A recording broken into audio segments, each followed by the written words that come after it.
سے محبت ہے تو حضور کی چاروں بیٹیوں سے بھی محبت ہے اور تینوں بیٹوں سے بھی محبت ہے۔ مولا علی کے نکاح میں سرکار کی ایک بیٹی آتی ہے، ہم مولا علی کی عظمتوں کو سلام کرتے ہیں، لیکن ذرا عثمان غنی کی عظمت کا بھی تو اندازہ لگاؤ کہ جس کے نکاح میں نبی کی ایک نہیں دو بیٹیاں آتی ہیں۔ آپ لوگ سبحان اللہ نہیں کہہ رہے یار، یہ عقیدے کی بات بڑی ضروری ہے، یہ بڑی ضروری ہے، کیونکہ اس کے بغیر کام نہیں چلے گا۔ یہ لم سم کام یہ اہل سنت کا نہیں ہے۔ اہل سنت کا عقیدہ یہ ہے کہ جب محبت کریں گے نواسے رسول سے تو امام حسن سے بھی بیان کریں گے، ان کی شہادت اور عظمت بھی بیان کریں گے، اور امام حسین کی شہادت بھی بیان کریں گے۔ وہ دوسرا دڑا ہے، شہادت حسین تو بیان کریں گے لیکن شہادت امام حسن بیان نہیں کرتے۔ وہ دیکھو نا، حسن اور حسین دونوں بھائی ہیں، مولا علی کے بیٹے ہیں، سیدہ فاطمہ کے بیٹے ہیں، تو امام حسین کا ذکر تو وہ بڑا کرتے ہیں، تو ان کے بڑے بھائی امام حسن کا کیوں نہیں کرتے؟ کیوں نہیں کرتے؟ اس لیے کہ ان کا عقیدہ ہے پک اینڈ چوز، بس جو اچھا لگے وہ لے لو، جو اچھا نہ لگے اس کو چھوڑ دو۔ اور اہل سنت کا عقیدہ یہ ہے کہ جو مصطفیٰ دیں وہ لے لو، اس میں پک اینڈ چوز نہ کرو، اس میں جو بارگاہ مصطفیٰ میں آ جائے۔ وحشی جیسا قاتل جس نے حضرت حمزہ سید الشہداء کو شہید کیا تھا، وحشی تھا نا، قاتل تھا، لیکن جب کلمہ پڑھا تو سرکار نے بھی معاف کر دیا، رب نے بھی معاف کر دیا، پھر آپ اور میں باتیں کرنے والے کون ہیں؟ میری بات آپ سمجھ رہے ہیں کہ نہیں؟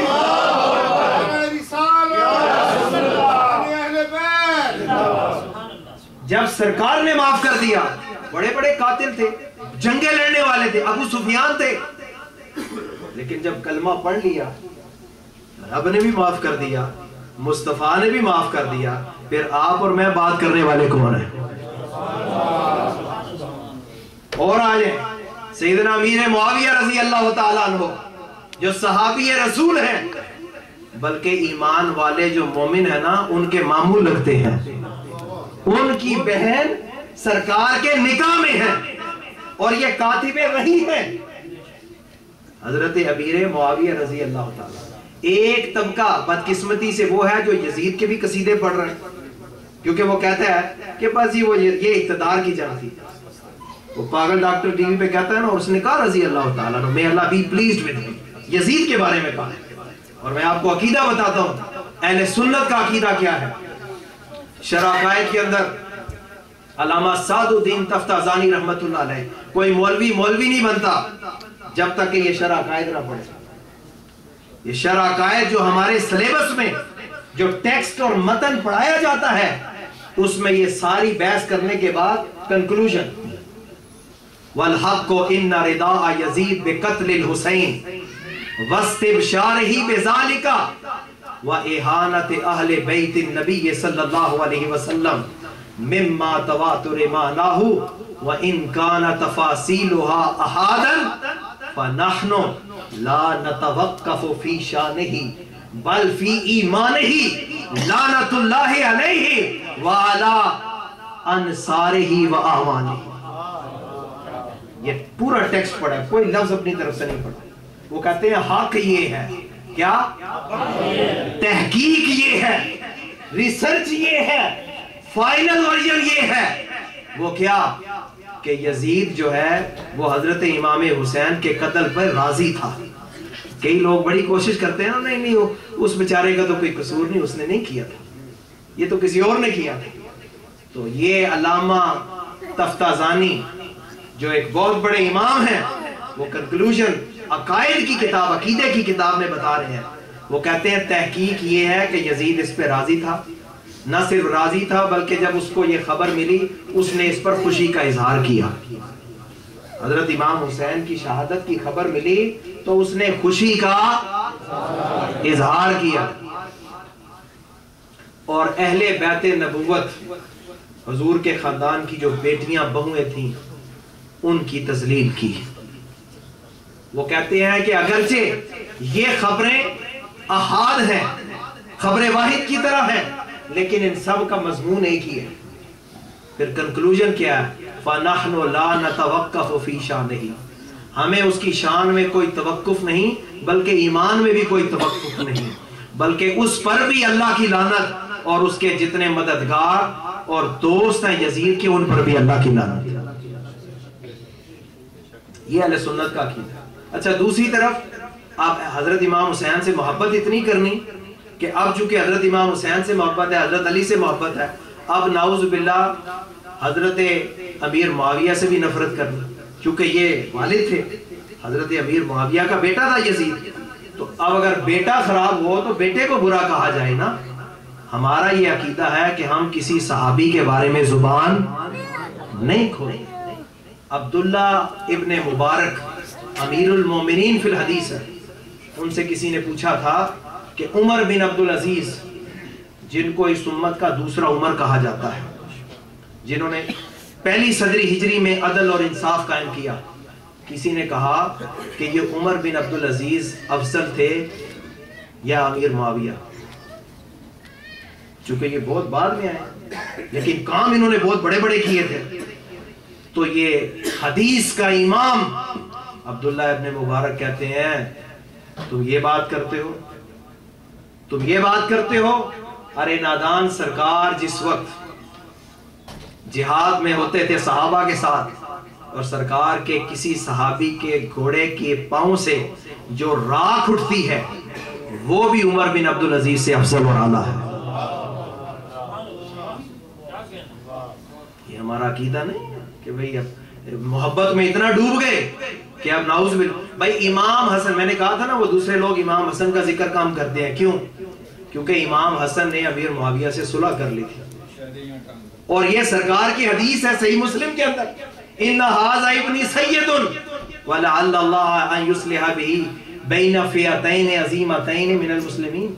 یہ سرکار کی حدیث، سرکار نے فرمایا میرا یہ بیٹا سید ہے، سردار ہے، اور یہ امت کے دو دھڑوں کو ایک کر دے گا۔ یہ سرکار نے پہلے بشارت دے دی تھی، تو وہ اس لیے ان کا ذکر نہیں کرتے۔ ہم یہ کہتے ہیں اگر معاویہ برے ہوتے تو جس طرح امام حسین ڈٹ گئے اس طرح حضرت امام حسن بھی ڈٹ جاتے۔ امام حسن نے ان سے صلح کر لی، تو جب انہوں نے صلح کر لی تو ہم نے بھی ان سے صلح کر لی۔ لیکن یزید چونکہ پلید تھا، فاسق و فاجر تھا، شرابی تھا، بدکار تھا، اور امام حسین ڈٹ گئے، تو چونکہ امام حسین ڈٹ گئے اور اس نے امام حسین کی توہین و تذلیل کی، اس لیے ہم یزید اور یزیدی لوگوں کی تردید کرتے ہیں اور امام حسین کے ساتھ کھڑے ہوتے ہیں۔ تو میں عرض یہ کر رہا تھا عزیزان محترم، ہمارا عقیدہ یہ ہے کہ ہم سرکار کی آل اور سرکار کے خاندان سے محبت کرتے ہیں۔ ترمذی کے اندر حدیث ہے، حضرت حذیفہ نے عرض کیا امی جان میں آج نماز مدینہ میں مسجد نبوی میں پڑھوں گا، تو ماں نے کہا اچھا بیٹا جاؤ اور سرکار سے کہنا کہ میری اور تمہاری دونوں کی مغفرت کی دعا فرمائیں۔ قربان جائیں ان بچوں پر جو مسجدوں میں خود جا کر اور سرکار کے پاس جانے کی تمنا کرتے، اور ان والدین کی عظمت کو سلام جو یہ نہیں کہتے بیٹا چھوڑو تم اسکول کا کام کر لو، تم دنیا پڑھ لو، مسجد نہ جاؤ۔ ماں بھی تو ماں تھی نا، صحابیہ تھی، کہا بیٹا جاؤ اور جا کر سرکار سے عرض کرنا کہ ہمارے لیے دعائے مغفرت فرمائیں۔ کہتے ہیں میں گیا، میں نے مغرب کی نماز پڑھی، جامع ترمذی میں حدیث ہے، تو مغرب کے بعد سرکار نفلوں میں مشغول ہو گئی، نوافل نماز ہو گئی، لوگ چلے گئے، کچھ نوافل پڑھ رہے ہیں، سرکار بھی نوافل پڑھ رہے ہیں۔ کہتے ہیں میں بھی ایک سائیڈ پہ نفل پڑھتا رہا، میں نے اپنے آقا کو ڈسٹرب نہیں کیا، مخل نہیں ہوا۔ آج امام صاحب وظیفہ بھی پڑھ رہے ہو نا تو بندہ کہتا ہے پہلا میرا مسئلہ دس جا۔ ادب دیکھیں کہ جب تک سرکار فارغ نہیں ہوتے اس وقت تک اپنا مدعا پیش نہیں کرتا، یہاں تک کہ عشاء کی نماز ہو گئی، عشاء بھی سرکار نے پڑھائی، پڑھانے کے بعد اب جب سرکار نکلے تو حضرت حذیفہ کہتے ہیں میں بھی پیچھے پیچھے نکل گیا، تو سرکار کو کوئی شخص ملا اور اس نے سرکار سے مل کر کچھ سرگوشی کی، کوئی بات کی، اتنے میں سرکار نے کہا یہ پیچھے کون ہے؟ اور پھر خود ہی فرمایا کیا یہ حذیفہ ہے؟ یہ حدیث کے الفاظ ہیں. پہلے پوچھا یہ کون ہے، اور پھر سرکار نے فرمایا کیا یہ حذیفہ ہے؟ انہوں نے کہا جی یا رسول اللہ حذیفہ ہوں. سرکار نے فرمایا غفر اللہ لک ولی امک.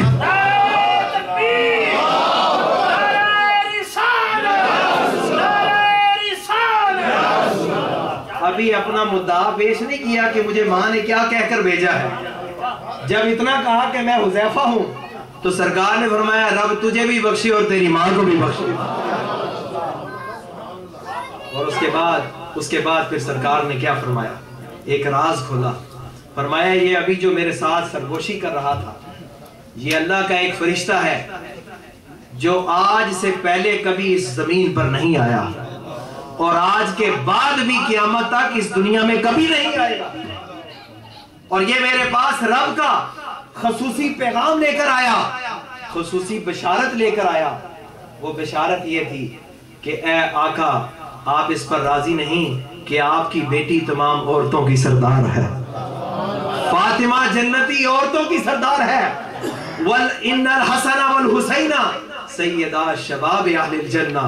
اور حسن اور حسین جنتی نوجوانوں کے سردار. یعنی اللہ نے کتنا اہتمام کیا کہ یہ پیغام دینے کے لیے ایک خاص فرشتہ بھیجا کہ جا کر حبیب کو یہ خوشخبری سناؤ کہ یہ جنتی نوجوانوں کے سردار. عزیزان محترم، بچپن میں کبھی ایسا ہوتا کہ بچپن ہے اور حضرت امام حسین اگر روتے ہیں تو سرکار آ جاتے، کہتے فاطمہ اس کو رونے نہ دیا کرو. علم تعلمی ان بکاءہ یؤذینی. کیا تمہیں پتہ نہیں کہ جب حسین روتا ہے تو محمد کو تکلیف ہوتی ہے، اسے رونے نہ دیا کرو، یہ میرا نواسہ ہے. اور ایک وہ وقت تھا کہ سرکار اپنی گود میں لے کر امام حسین ایک طرف اور سرکار کا اپنا بیٹا ابراہیم دوسری طرف. سرکار نے اپنے بیٹے کو اور اپنے نواسے کو دونوں کو اٹھایا ہوا ہے. حضرت جبریل حاضر ہوتے ہیں، یا رسول اللہ رب کی طرف سے سلام لایا ہوں اور پیام لایا ہوں کہ اب قضا اور قدر آ گئی کہ یہ دونوں ایک ساتھ آپ کی گود میں نہیں کھیل سکتے، ایک کی قربانی چاہیے. یا رسول اللہ رب ایک واپس مانگتا ہے، یا اپنا بیٹا ابراہیم دے دیں یا اپنا نواسہ حسین دے دیں. تو سرکار نے کیا سوچا، اگر ابراہیم جائے گا تو صرف میں دکھی ہوں گا، اور اگر حسین چلا گیا تو فاطمہ کا بھی دل دکھے گا. سرکار نے فرمایا اے جبریل یہ میرا بیٹا ابراہیم لے جاؤ. سرکار نے یہ بتا دیا دیکھو حسین وہ ہے جس پر محمد نے اپنے بیٹے کو قربان کیا.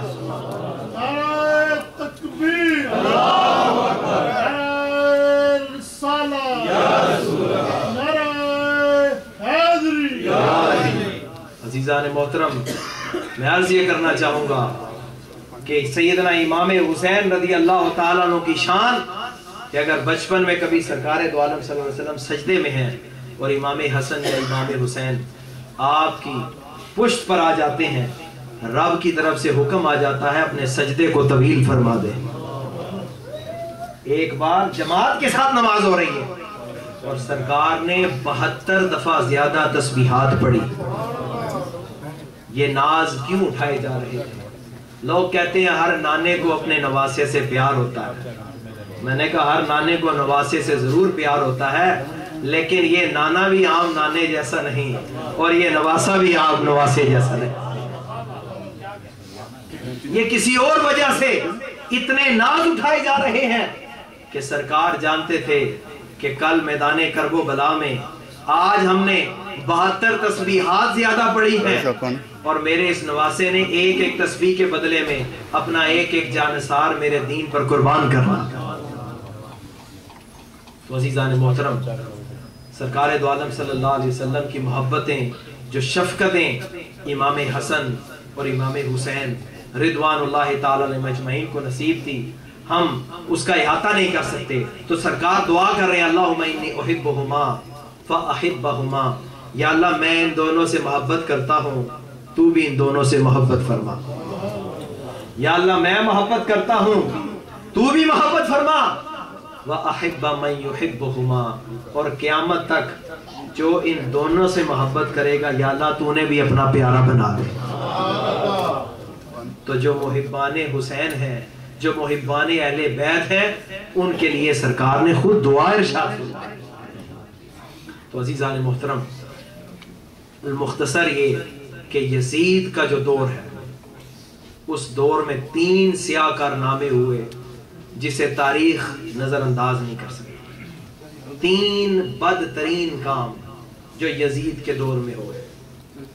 ایک واقعہ کربلا، دوسرا واقعہ ہرہ کہ مدینہ طیبہ کے اندر مسجد نبوی میں گھوڑے اور خچر باندھے گئے، اور 3 دن مسجد نبوی میں اذان اور جماعت نہیں ہوئی، اور 10,000 سے زیادہ مسلمان مدینہ طیبہ کے اندر بے دریغ قتل کر دیے گئے۔ یہ یزید کے دور کا کارنامہ بتا رہا ہوں، جو اس کے حمایتی ہیں ذرا وہ سن لیں۔ اور تیسرا سیاہ کارنامہ، خانہ کعبہ جو ہے اس کے اوپر حملہ ہوا، یہ بھی یزید کے دور میں ہوا۔ یہ 3 بدنما داغ ہیں جسے کوئی جتنا مرضی زور لگا لے یزید کے نامہ سیاہ سے مٹا نہیں سکتا۔ یہ 3 سیاہ ترین تھا، اور یہ نہیں کہ سرکار کو پتہ نہیں تھا، حضرت مولا علی کو پتہ نہیں تھا، حضرت سیدہ فاطمہ، سب کو، بلکہ خاص صحابہ ابو ہریرہ تک کو پتہ ہے۔ حضرت ابو ہریرہ کہتے تھے کہ مجھے بہت ساری باتیں بخاری کے اندر ایسی باتیں پتہ ہیں، اگر میں بتا دوں تو میری گردن کاٹ دو۔ لیکن حضرت ابو ہریرہ ایک بات کہا کرتے تھے، اللہم انی اعوذ بک من رأس الستین و امارت السبیان، یا اللہ 60 ہجری شروع ہونے سے پہلے اور چھوکروں کی حکومت آنے سے پہلے مجھے دنیا سے اٹھا دے۔ یہ دعا حضرت ابو ہریرہ مانگا کرتے تھے، بلکہ بخاری کے اندر حدیث ہے اور پورا باب ہے، باب و ہلاک امتی علی یدی اغیلمت من قریش، کہ میری امت کی ہلاکت قریش کے چند چھوکروں کی وجہ سے ہوئی۔ یہ یزید اور ابن زیاد وغیرہ مروان، یہ اس میں شامل۔ تو حضرت ابو ہریرہ کو مروان نے جب یہ سنا نا، یہ حدیث بیان کی، تو مروان نے کہا لعنت اللہ علیہ، ان پر اللہ کی لعنت ہو کہ جو اس امت کی ہلاکت کا سبب بنیں گے۔ تو ابو ہریرہ نے کہا اگر میں چاہوں تو میں تمہیں نام بھی بتا دوں، کیونکہ یہ جو لعنت کر رہا ہے یہ خود اسی میں شمار ہے۔ تو ابو ہریرہ یہ دعا کرتے تھے اور ان کی دعا قبول ہوئی، اور 59 ہجری میں ان کا وصال ہو گیا، اور 60 ہجری میں حضرت جب امیر معاویہ کا وصال ہوتا ہے رضی اللہ تعالیٰ عنہ، تو یزید تخت نشین ہوتا ہے۔ اب جب یہ تخت نشین ہوتا ہے تو یہ پیغام آرڈر بھیجے جاتے ہیں کہ بھئی بیعت کی جائے۔ حضرت امام حسین اس وقت مدینہ میں تھے، امام حسن اس سے پہلے کافی عرصہ پہلے شہید ہو چکے تھے، تو حضرت امام حسین کو گورنر ہاؤس میں بلا کے مطالبہ کیا گیا کہ بیعت کرو۔ تو حضرت امام حسین نے کہا اگر بیعت کروانی ہے تو مسجد نبوی میں آ جاؤ، وہاں اعلان کرو اور پھر لوگوں کو اختیار دو، اگر لوگ یزید کی بیعت کرنا چاہیں تو کر لیں، جو نہ کرنا چاہے نہ کرے، میرے جیسا آدمی اس طرح چھپ کے بیعت نہیں کر سکتا۔ تو حضرت امام حسین نے اس وقت بھی ہمت اور جواں مردی سے کام لیا۔ اس کے بعد مسلسل خط آتے رہے کہ امام حسین کو مجبور کرو اور جو چاہو کر گزرو، لیکن ان سے بیعت لی جائے، کیونکہ بیعت کا مطلب یہ ہے کہ کمٹمنٹ، جیسے آپ اوتھ نہیں لیتے، تو یہ اوتھ ہے کہ میں آپ کو امام سمجھتا ہوں اور آئندہ میں آپ کے تمام احکامات پر عمل کروں۔ تو امام حسین نے چونکہ بیعت کی نہیں، وہ اس قابل ہی نہیں تھا کہ آپ اس کی بیعت کریں، تو آپ نے مکہ مدینہ کو چھوڑا، مکہ آ گئے، کیونکہ مکہ جو ہے ومن دخلہ کان آمنا، یہ امن والی جگہ ہے، مجھے اس سے کوئی سروکار نہیں، لوگ جانے ان کا کام جانے، میں مکہ میں رہوں گا، عبادت کروں گا، مجھے کسی سے کوئی۔ تو کئی مہینے، 4-5 مہینے آپ مکہ میں آپ نے گزارے۔ اب کوفی آپ کو بار بار خط لکھتے رہے، بعض نے 150 خطوط لکھے، اور یہ خط اس طرح نہیں کہ آپ لکھ کے بس آج کل تو ٹیکسٹ میسج کر دیں، ای میل کر دیں، اس وقت باقاعدہ آدمی بھیجا جاتا تھا جو جا کے خط دے کر آتا تھا۔ تو 750 خطوط حضرت امام کی خدمت میں پیش کیے گئے، آپ آ جائیں۔ تو حضرت امام حسین نے جب دیکھا یہ لوگ حد سے اتنی زیادہ اصرار ہے اور کہہ رہے ہیں کہ قیامت کے دن اگر اللہ نے ہم سے پوچھا تو ہم کہیں گے ہم نے تو نواس رسول کو بلایا تھا، وہ ہماری مدد کے لیے نہیں آئے۔ تو حضرت امام حسین نے پھر صحابہ سے مشورہ کیا، مناسب سمجھا کہ میں چلا جاؤں۔ جب صحابہ نے کہا نہیں، وہ کوفہ کے لوگ بے وفا ہیں، آپ سے بے وفائی کریں گے، آپ کے والد سے بھی کی۔ آپ نے مسلم بن عقیل اپنے چچا زاد کو بھیجا، جا کے تم حالات دیکھو، اگر وہ لوگ واقعی سچے ہیں تو مجھے لکھ دینا، میں آ جاؤں گا۔ اب جب مسلم بن عقیل وہاں پہنچتے ہیں، ایک دن میں 40,000 لوگ ان کے ہاتھ پر امام حسین کے لیے بیعت کرتے ہیں۔ 40,000۔ انہوں نے خط لکھ دیا کہ یہ لوگ تو آپ کے لیے جانیں لٹانے کے لیے تیار ہیں۔ تو حضرت امام وہاں سے چل پڑے۔ حج کے دن، ذی الحجہ شروع ہو چکا تھا، حج کے دنوں میں لوگ حج کے لیے جا رہے تھے، ابھی بتا رہے تھے۔ تو امام حسین مکہ کو چھوڑ کر آپ عراق کی طرف، کوفہ کی طرف ارادہ فرماتے ہیں۔ المختصر یہ کہ 2 محرم کو میدان کرب و بلا میں آپ پہنچتے ہیں، اور یہ میں بتا رہا ہوں کہ سرکار کو پتہ تھا، اور سرکار دعا کیا کرتے تھے، اللہم آت الحسین صبرا و اجرا، یا اللہ حسین کو صبر بھی دے اور اجر بھی دے۔ یہ نہیں کہ ان کو پتہ نہیں تھا، ان کو پتہ تھا، لیکن وہ دعائیں یہ کرتے تھے، اللہ ان کو صبر اور اجر عطا کرے، ثابت قدمی عطا فرما۔ کیوں؟ اس لیے کہ لائق اسٹوڈنٹ تو وہ ہوتا ہے جو امتحان میں بیٹھے اور امتحان کو پاس کرے۔ جو شاگرد یہ دعا کرے کہ پرچہ ہی کینسل ہو جائے، امتحان ہی نہ ہو۔ عربی میں کہتے ہیں العطایا علی قدر البلایا، جتنا بڑا امتحان ہوگا اتنا بڑا انعام ہوگا۔ دیکھو نا، ہائی اسکول ڈپلوما تو ہائی اسکول لیول کی آپ کو چاہیے ایجوکیشن، کالج ڈگری کے لیے آپ کو اور ایفرٹ کرنے پڑیں گے، ماسٹر کرنے کے لیے آپ کو اور ایفرٹ کرنے پڑیں گے، آپ کو ڈاکٹر بننے کے لیے اور زیادہ ایفرٹ کرنے پڑیں گے۔ تو جتنا بڑا آپ امتحان دیں گے اتنی بڑی آپ کو ترقی ملے گی۔ تو آج ہم اہل سنت میں جو سب سے بڑی خرابی ہے، ہم کہتے ہیں امتحان بھی نہ دینا پڑے، پرچہ بھی نہ ہو، بس ہمیں ڈگری ملتی ہے۔ یہ سب سے بڑی ہماری ناکامی کا سبب ہے، ہم محنت نہیں کرنا چاہتے۔ اللہ قرآن میں فرماتا ہے الف لام میم احسب الناس ان یترکوا ان یقولوا آمنا وهم لا یفتنون، کیا لوگوں نے یہ حساب لگا لیا؟ Have they calculated and thought they would enter the heaven, Jannah, paradise, just because they said they are Muslim? أن يقولوا آمنا, we are Muslim, وهم لا يفتنون, and they would not be tested and there wouldn't be any trial for them? No, that's wrong. That's wrong. The law of nature, the command of Allah is to test, everybody put on test and trial. یہ اللہ کا فیصلہ ہے۔ ایسا نہیں ہوتا کہ ہم کہیں کہ ٹیسٹ نہ ہو۔ قرآن میں اللہ فرما رہا ہے، تم یہ سمجھتے ہو کہ تم نے کہہ دیا ہم مسلمان ہیں اور بس تمہاری زبان سے کہہ دینا کہ ہم مسلمان ہیں، صرف اتنا ہی کافی ہے اور تمہاری آزمائش نہیں ہوگی؟ نہیں، ہم نے تم سے پہلے لوگوں کو آزمایا اور ہم تمہیں بھی آزمائیں گے۔ یہ کربلا کا امتحان یہ کیا تھا؟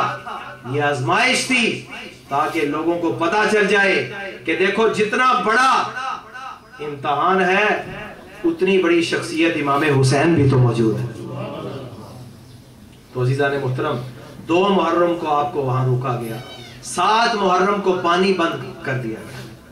حر جس نے آپ کو روکا تھا کہا کہ حضرت آپ پیچھے سے آرڈر ہے، جنرل تھا، آپ آگے نہیں جا سکتے، لیکن ان سے عقیدت رکھتا تھا۔ آخر آرڈر آگے نہیں، سختی کرو۔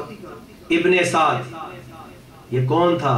سعد بن وقاص، جو سرکار کے ماموں اور عشرہ مبشرہ میں جن کا شمار، صحابی رسول کا بیٹا۔ آج ہم بڑی خوش فہمی میں ہیں، ہمارے بیٹے جی بد مذہب نہیں ہو سکتے، گمراہ نہیں ہو سکتے۔ ابن سعد، جب اسے کہا گیا، ابن زیاد نے کہا جاؤ اور کربلا میں جا کے کربلا برپا کر دو امام حسین کے خلاف، کہنے لگا نہیں نہیں نہیں کر سکتا۔ ابن زیاد نے کہا اچھا وہ جو تم رے کے گورنر بننا چاہتے ہو، یہ تہران جو موجودہ ایران کے اندر ہے نا، اس کی یہ زندگی کا مشن تھا کہ کسی طرح میں تہران کا گورنر بن جاؤں. تو ابن زیاد نے پتہ پھینکا، اگر تہران کا گورنر بننا ہے تو اس مشن پہ جانا پڑے گا. تو کہنے لگا مجھے ایک رات سوچنے دو، کل بتاؤں. تو ساری رات جو ہے وہ کروٹیں بدلے، کبھی ادھر کبھی ادھر. تو اس کا اپنا بھاجا تھا، کہنے لگا ماموں کیا بات ہے، آج آپ بڑے پریشان ہیں. کہتا بیٹا مجھے سمجھ نہیں آ رہی، ایک طرف نواسہ رسول کے ساتھ غداری ہے، ان کے ساتھ ظلم اور زیادتی کرنی ہے، اور دوسری طرف رے کی حکومت ہے. تو چھوٹا سا ننا منا بھانجا کہتا ہے کہ امام حسین کے خلاف اگر ساری دنیا بھی مل جائے تو اس کو ٹھکرا دینا اور آل رسول کے ساتھ ظلم نہ کرنا. لیکن بد نصیبی تو بد نصیبی ہے حضرت. اس لیے ہمارے بچے یہ جو سکولوں میں جاتے ہیں، پبلک سکولوں میں جاتے ہیں، نان اسلامک انوائرمنٹ میں رہتے ہیں، میں یہ نہیں کہتا don't send them to school, we must send them to school, we must make them educated, but we have to make sure they realize and they learn about our own faith, about our religion, about our identity, about our pride. This is our moral obligation.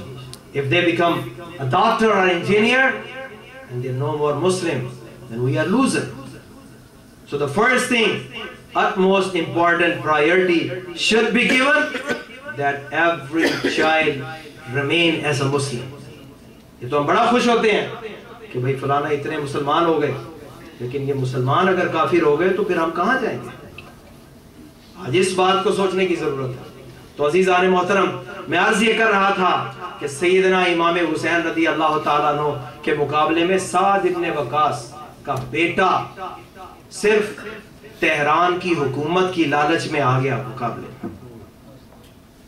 7 محرم کو پانی بند کر دیا. مجھے بتائیں یہ کون سا اسلام ہے؟